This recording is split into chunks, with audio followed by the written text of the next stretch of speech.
ተራስተል እንደምንሰነበታችሁ አድማጮቻችን የጃን ተከል ሚዲያ ነው። ዛሬ የተወሰኑ ነጥቦችን እያነሳን ከእናንተ ጋር ነው ያለን። እስከ ፕሮግራማችን ፍጻሜ ተከታተሉን ዘንድ በአክብሮት እንጋብዛለን። በመተማ ወረዳ ሽኩርያ ከሚባል አካባቢ አርሶ አደሮችን አፍነው ወስደው ገንዘብ ተለመጣቸው አንለቅም ማለታቸው፣ በትግራይ ክልል እየተካሄደ ያለው ጦርነት እስካሁን ድረስ መቆሚያ ለማበጀትና በዛሬው ዕለትም እንዲሁ የተለያዩ ዜናዎች ወጥተዋል። ተንብ የሚባል አካባቢ ንጹሃን እንደተገደሉ መዘገቡ፣ እንዲሁም ጠቅላይ ሚኒስትር ዶክተር አብይ አህመድ ዛሬ በመቀሌ ከተማ ከጦር መኮንኖች ጋር መመካከራቸውና እንዲሁም የሱዳን ጠቅላይ ሚኒስትር አብዱላ ሐምዶክ ከጠቅላይ ሚኒስትር ዶክተር አብይ አህመድ ጋር ተወያይተው መመለሳቸው የሚሉ አራት ነጥቦችን እያነሳን እንወያያለን። አብራችሁን እንድትቆዩ እንጋብዛለን። ያ እንግዲህ መተማ የሚባል አካባቢ ወይም ምዕራብ ጎንደር ከተቋቋመ አንስቶ እስካሁን ድረስ እዛ አካባቢ ሰላም ርቆ አርሶ አደሮች በሰላም ወጥተው የማይገቡ ሆነዋል። እንደ እንስሳት እየታገቱ እንደውን ገንዘብ ታለመጣቸው አትለቀቁም እየተባሉ የቁም ስቃይ የሚያዩበት ቀጠና ሆኗል። ትላንት ሽኩርያ የሚባል አካባቢ አውድማ ጥለው በመስራት ላይ ያሉ አውድማ እየሰሩ ባሉበት ሽፍታ መጥቶ አፍነው ወስዷቸዋል። አፍነው ወስደው ገንዘብ ታለመጣቸው አትለቀቁም በሚል በወቅቱ እስከ 150 ሺህ ብር በእያንዳንዳቸው እንደጠየቀ ነው መረጃው የሚያመለክተው። በሰዓቱ እንግዲህ ብሩ ተከፍሎ ሊለቀቁ አልቻሉም። ድርድር እየተካሄደ እስከ ዛሬም ድረስ እንደታሰሩ እንደታገቱ ነው ያሉትና የእኒህ ሰዎች ጉዳይ እጅግ በጣም አሳሳቢ ነው። ይሄ ብቻ አይደለም፣ በዛ አካባቢ እየተካሄደ ያለው ተከታታይ ንጹሃን የማገትና የማፈን ገንዘብ እያስከፈለ የመልቀቅ እንዲሁ ገንዘብ ያላስከፍል ማይከፍል ከሆነ ደግሞ ጣፈንታው ሞት እንደሚሆን የታወቀ ነውና ይህ አስቸጋሪ ሁኔታ አካባቢ እየመራ ያለ መንግስት አለመሆኑን በግልጽ የሚያሳይ ሁኔታ ነው። መንግስት እንደ መንግስት ሀገርን ሰላም የማስጠበቅ ትልቅ ኃላፊነት ቢኖርበትም በዛ ቀጠና ግን ዜጋ በሰላም ወጥቶ መግባት ብርቅ የሆነበት እጅግ አደገኛ ሁኔታ የተከሰተበት አካባቢ ነው። በዚህ ማግባቢያው በተከታታይ ይህን ፕሮግራም ያነሳን እንነጋገራለን። ወደ እናንተ በየጊዜው ሰው መታገቱን፣ ሰው መገደሉን፣ ሰው መታሰሩ ያነሳን እንዘግባለን። ይሄም ያው በቋጫ አጥተውንም ዜጎች በሰላም ወጥተው የማይገቡ አካባቢውን ወንበር የሚቆጣጠረው ሆኖ እጅግ አስቸጋሪ ሁኔታ ነው ተፈጥሯልና እነዚህ ሰዎች ህዳር 3 2013 ዓመተ ምህረት ታፍነው ተወሰዱ። ዛሬ ህዳር 4 2013 ዓመተ ምህረት አለመለቀቃቸው ነው የተነገረ ያለው። ትላንት እንደተያዙ 150 ሺህ ብር በእያንዳንዳቸው ጠይቀው ነበር። እንግዲህ እሱን ደግሞ በመደራደር አሁን የተወሰነ እንደቀነሱ ተነግሯል። ግን ያው እስካሁን ድረስ በድርድርና በእስር ላይ ነው የሚገኙት። አሳዛኝ እና አሳሳቢ የሆነ ጉዳይ ነው። ሌላው እዛው አካባቢ ጭልጋ የሚባል አካባቢ ጭልጋ ወረዳ ከከተማ ፋኖ የሚባል ኃይል ከአሁን በፊት ከህብረተሰቡ ጋር ከፍተኛ የሆነ ግጭት እንደነበረ ይታወቃል። በግጭትን መሰረት አድርጎ ከዛ አካባቢ ይሄን ኃይል አንፈልገውም የሚል የህዝብ ተቃውሞ አለበት። ግን መንግስት ምንም ማያደርግም ቢያንስ ተካም ቢቀመጥ በሚል ኔታ ይክርምት ተበላ አካባቢ ታንት ቦታ ብቻ ተሰብስቦ እንዲቀመጥ ተደርጎ ነበር። አሁን ዛሬ ደግሞ እየተወራ ያለው ነገር ምንድነው? ከዚህ በኋላ ገብተው ከተማውን መቆጣጠር አለባቸው፣ እንዲሁ የጸጥታው ጉዳይ እነሱ መምራት አለባቸው የሚል ነገር አለ። ህዝቡ ደግሞ ይሄን ጉዳይ አይፈልግም። ምክንያቱም ከአሁን በፊት በነበረው አስቸጋሪ ኦፕሬሽን ትልቁ ሚና እንደተወጣ የሚነገርለት ኃይል ነው። ኃይል ህብረተሰቡ ዘንድ ጥሩ ተቀባይነት የለውም፣ በጥሩ አይን አይታይም። እሱም ቢሆን በየሄደበት ሁሉ ትልቅ የሆነ ስህተት እየፈጠረ ህዝቡን ቅሬታ ውስጥ እንዲገባ ያደረገ ኃይል ነው። ይህ ኃይል እስካሁን ድረስ አንድ ካምፕ ብቻ ተጠልሎ ነበር የሚኖረው። ከዚህ በኋላ ግን ከተማውን መቆጣጠር አለበት ሚል በዞኑ ባለስልጣናት ማለት ነው ተነግሯል። እንግዲህ ይሄ ኃይል ወደ ህዝቡ ሲገባ ህዝቡ ምን እንደሚለው እሱ ምን እንደሚያደርግ ነገ ከነገ የሚከሰተው ነገር አስቸጋሪ ነውና ማሳሰብ እንደው አስቸጋሪነቱ እያሳሰበ መሆኑን የአካባቢው ማህበረሰብ ይናገራል። ሌላው እዛ አካባቢ አሁንም ሰላም ባለበት ሁኔታ የተለያዩ እንቅስቃሴዎችን ትንኮሳዎችን እዛ ያሉት የአካባቢው ባለስልጣናት እየፈጠሩ እንደሆነ ነው የሚነገረው። ለምን ይሄን ጉዳይ ይፈጥራሉ ሲባል ያው በዚህ አጋጣሚ የህዝቡን ኮሚቴ አስሮ ጥያቄውን ተነካተው እንዳይነሳ አድርጎ ለማስቆም ሚሽን ወይም አላማ ያደረገ እንደሆነ ነው የሚነገርለትና ይሄን ሁኔታ እንቅስቃሴው እንዳለ ማሳወቅ እንፈልጋለን። ከዛ በተረፈ የሱዳን ወታደርም ደለሎ የሚባል አካባቢ ገብቶ እንደ ሰዎች እንደገደለ ተነግሯል።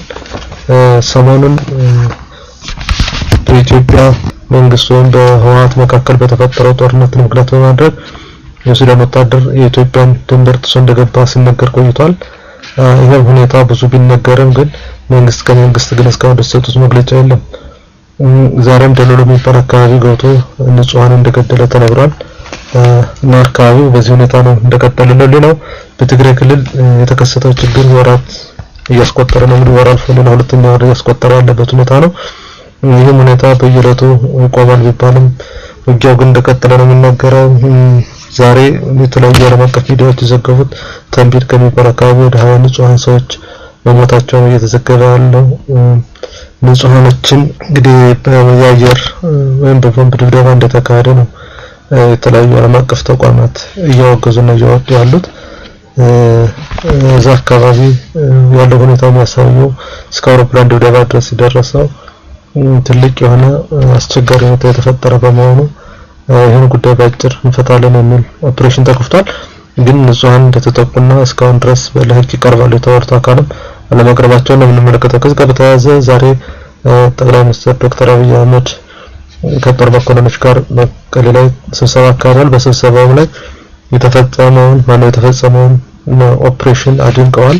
ከተማ ላይ አንድም ሰው ጉዳት ሳይደርስ አንድም ኢንፍራስትራክቸር ሳይወድም በረከተው ከተማውን ለመቆጣጠር ያሳየችው ጥበብ እጅግ የሚደነቅ ነው። በዚህ ሁኔታ ግን እንዳትኩራሩ። ትልቁ ሁኔታ ከዚህ ከድል በኋላ የሚፈጠሩ አስቸጋሪ ሁኔታዎችን ምሳሌ በማንሳት ነው ያብራሩት። ከድል በኋላ ሌላ ክፍተት ፈጥራችሁ አሁን የማንወጣው ሁኔታ እንዳይፈጠር ጥንቃቄ መደረግ አለበት። ሁላችሁም ጀግና ናችሁ። ጀግና አይፎክርም፣ ጀግና ይራራል፣ ጀግና ያዝናል። ለዓላማው ቀጥተኛ የተሰጠው ሚሽን ይወጣል እንጂ ይሄን አድርግ ያለው ላይ አኩራራምና ከድል በኋላም ሌላ አስቸጋሪ ሁኔታ ሊፈጠር የሚችለው ከአሁን በታሪካችን የተማረው ጉዳይ አለ። ይሄን በይሶንና ደርግ ሶማሌ ለማንበርከክ አብረው ዘመቱ። ከድል መልስ ግን እርስ በርሳቸው የተፋፈቱ ምን መሰለ አንስተዋል። ከዛም ባሻገር ይሄ ዛሬ የምናሳደዱን ተወንድሮ ኢትዮ ኤርትራ ጦርነት ጊዜ ባንድነት ተሰልፎ ከዛ በኋላ ከጦርነት በኋላ ግን ይፈጠረው ክፍተት ሁላችንም የምናስታውሰው ነው። ከዚህ አንፃር እናንተ ይሄ ክፍተት እንዳይፈጠር ጥንቃቄ ልታደርጉ ይገባል። ምን አጽንኦት ሰጥተው ተናግረዋል። ሌላው የጦር መሪዎችን በማንሳት ያሳያችሁት እጅግ በጣም የሚደነቅ ነውና ይህ ከእናንተ ጋር የሚቀጥለው ትውልድን ስታፈሩበት ነው። መከላከያ ግንባታ ላይ ትልቁ ሚና እንደምትወጡ ተስፋ አለን የሚል ትልቅ ማበረታቻ ንግግር አድርገዋል። ከዛ በተረፈ የትግራይ ክልል መልሶ ማቋቋም ልዩ ትኩረት ተሰጥቶት የሚሰራ ጉዳይ ነው። ይህን ስራ ለመስራት የትግራይ ክልል ህዝብ ሊተባበር ይገባል። እናንተ የጦር መኮንኖችም ከትግራይ ጊዜያዊ አስተዳደር ጋር በመሆን መልሶ ግንባታውን ስራ ልትሰሩ ይገባል። እንደገና ደግሞ አስተዳደሩ በእግሩ መስራውን እንዲጀምር እናንተ የጦር መኮንኖች ልትረዱት ይገባል። ምን አሳስበዋል። ህዝቡም ምናልባት ዛሬ ቅሬላቸው ይችላል፣ ግን ነገ ከነገ በመንግስት እንዲሁም የተለያዩ መሰረተ ልማቶች እንዲሁም ዲሞክራሲያዊ በሆነ መልኩ ሁሉም ነገር የምታራምዱት ነፃ እንደወጣችሁ የምታረጋግጡበት መንገድ ይሆናል። ምናልባት ዛሬ አንዳንድ እነሱ ደጋፊዎችና አባላት ቅርታላችሁ ሊሆን ይችላል። ነገ ከነገ ግን በሚያደርግላችሁ በሚሆንላችሁ ስራ እንደምትደሰቱ አልጠራጠርም ሲሉ ሐሳባቸውን ይቋጭተዋል። ከዛ በተረፈ እንዲሁም በአካባቢው ከትናንት ጀምሮ የሰብአዊ እርዳታ እንደገባ የዓለም አቀፍ ቀይ መስቀል ድርጅት ከቦታው ደርሶ እንዲሁ የሰብአዊ እርዳታ ሲያድል በሚዲያዎች ተመልክተናል። እንዲሁም ደግሞ ይህን ጉዳይም ደግሞ ከመረዳት አንፃር የኢትዮጵያ መንግስትን ጠንክሮ እየሰራ መሆኑን እየተነገረ ነው። እንዲሁም ደግሞ በተለያዩ አግባብ ዛሬ መቀሌ አካባቢ የስልክ ግንኙነት ተለቋል። በመላ አገሪቱ ጋር መገናኘት እድሉ እንደተፈጠረ እየተነገረ ነው። መብራትም እንዲለቀቅ እየተሰራ መሆኑን እየተነገረ ያለው እንግዲህ ሌላው የሱዳኑ ጠቅላይ ሚኒስትርና የኢጋዱ ሊቀመንበር የሆኑት አብደላ ሐምዶክ ዛሬ ወደ ኢትዮጵያ መጥተው ከጠቅላይ ሚኒስትር ዶክተር አብይ አህመድ ጋር እንደተነጋገሩ ተነግሯል። በምን ጉዳይ ተነጋገሩ የሚለው ነገር አስቀድሞ እንደሚነጋገሩ የተነገረው በኢትዮጵያ መንግስት ወይም በፌደራል መንግስትና በህወሓት መካከል የተፈጠረውን ግጭት በሰላማዊ መቋጫ እንዲያገኝ ይነጋገራሉ ተብሎ በስፋት ተዘግቦ ነበር። እኒህ ኃይላት በሰላም ተወያይተው ችግሩን እንዲፈቱ ብዙ ዓለም አቀፍ ጫና እየደረሰ መሆኑ ይታወቃል። ካሁን በፊት የተባበሩት መንግስታት ችግሩ በውይይት እንዲፈታ አጽንኦት ሰጥተው ጠይቆ ነበር። እንዲሁም የአፍሪካ ህብረትም ይሄን ጉዳይ አጽንኦት በመስጠት ጉዳዩ በድርድርና በውይይት እንዲፈታ የሚል ትኩረት ሰጥቶ መናገራቸው ይታወቃል። ከዚህ አንፃር ደግሞ ሌላው የአውሮፓ ህብረትም እንዲሁም ሰጠውን እርዳታ እንከለክላለን የሚል የተለያዩ አሰሙ ቆይተዋል። እንደገና የአሜሪካ መንግስትም የኤርትራ ወታደሮች በውስጥ ተሳትፈዋል በሚል ተደጋጋሚ የተለያዩ መግለጫዎችን አውጥተዋል። እነዚህን በተመለከተ እንግዲህ በኢትዮጵያ መንግስት ላይ ከፍተኛ የሆነ የዲፕሎማሲ ጫና ደርሶበታል። ይህንንም በተመለከተ እንግዲህ ዛሬ አብደላ ሐምዶክ የጠቅላይ ሚኒስትር ዶክተር አብይ አህመድ ጋር በመነጋገር መፍትሄ እንዲያገኝ ያደርጉታል ተብሎ ነበር። ለሁለት ቀን ይቆያሉ ነው ተብሎ ነበር። ግን ዛሬ ባጭሩ ደርሰው እንደተመለሱ ነው የተነገረው። ስለተነጋገሩበት ጉዳይ ጥልቅ የተሰጠ ነገር የለም። በጠቅላይ ሚኒስትር ጽህፈት ቤት የወጣው መግለጫ የመጡት የሱዳን ጠቅላይ ሚኒስትር ህዝብ ህግ ማስከበር አንፃር መሆኑን ተረድተው በዚህ ጉዳይ ተወያይተው ተመልሰዋል የሚል ንግግር ነው ያደረጉት። እንግዲህ ያማለይህ ሌላው የተለያዩ ሚዲያዎች ለምንድነው በኢትዮጵያ እንደውም አሁን አንድ ዲደብሊው ወይም የጀርመን ድምጽ ሬዲዮ አንድ ፕሮግራም ሰዎችን ያወያይ ነበር። በተከፈተው ጦርነት ምንድነው ዓለም አቀፍ ጫና እንደዚህ እንትን ያደረገው ምን ነበር።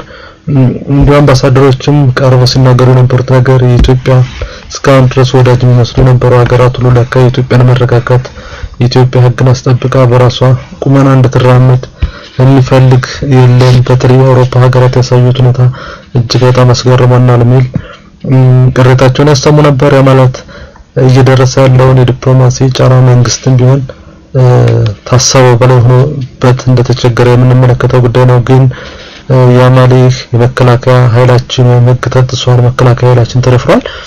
ስለዚህ ከጣሰና መከላከያ ኃይላችን የሀገራችን ልዕልና ያዋረደ ኃይል ጋር አንደራደር የሚል ጠንካራ አቋም እስካሁን ድረስ ለሚደርሰው ትጥቅና ለሚደርሰው ዲፕሎማሲያዊ ጫና አንበረከክም በሚል የኢትዮጵያ መንግስትን አቋሙን ገልጿል።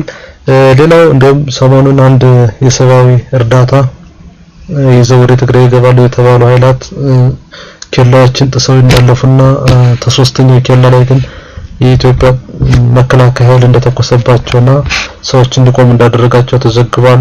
ይሄንም መሰረት አድርጎ ዛሬ በዲደብሊው ሲዋዩ የሰማዋቸው ሰዎች ያቀረቡት ነገር ምንድነው ምናልባት የኢትዮጵያ መንግስት ለመግራት የሚፈልጉ ኃይላት የተለያዩ ነገሮችን ይዘው ሊገቡ እንደሚችሉ ጥርጣሬ ስለነበረው መንግስት በጥንቃቄ የሚከታተል እንደነበረ ነው ስለሰጠ የተናገሩትና እነኚህ ነገሮች ናቸው እንግዲህ ዛሬ በረጅም ባጭሩ የተሰሙ አንኳር ዜናዎች ያመረጥኩላችሁ። በሚቀጥለው ሌላ ፕሮግራም ስለምንገናኝ ፕሮግራም በዚህ ይጠናቀቃል።